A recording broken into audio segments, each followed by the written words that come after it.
Suite et fin du procès qui oppose le ministère public à l'agence judiciaire de l'État aux ex-membres du cabinet de l'ancien président de la République, à l'instar de Brice Lacruche, Alionga et Noël Mbumba, une délibération très attendue qui a suscité de vives confrontations dans la salle d'audience du tribunal de Libreville.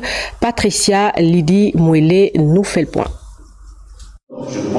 C'est dans une salle d'audience archi-comble qui a d'ailleurs refusé du monde que l'ancien ministre du pétrole Noël Mbumba, Brice Lacruche Alionga, l'ancien DCPR, son assistant Fanou Gérard, Billy Bendo Edo, Jérémy Ayon Kodié Obam, Christian Tanaza Patrici, Serge François Bruno Gassita et bien d'autres ont fait face à la cour criminelle spécialisée ce vendredi 31 mai 2024. Inculpés de détournement de fonds publics, de complicité et de détournement, d'instigation, de blanchiment de capitaux et d'association de malfaiteurs.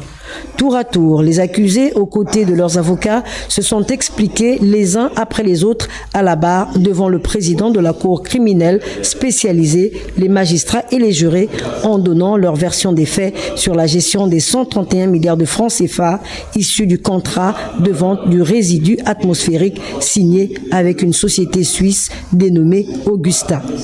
Ces faits qui remontent à 2018, lorsque le pays privait du président, lequel était victime d'un AVC. Le Gabon est alors dirigé par son fils Noureddine Bongo Valentin, Brice Lacruche Alionga et ses proches collaborateurs. Ensemble, ils auraient été à la tête d'un vaste réseau de détournement de données publiques.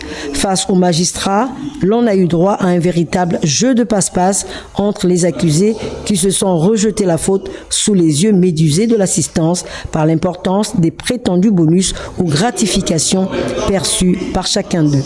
Le procès est toujours en cours et le délibéré est attendu dans les heures à venir.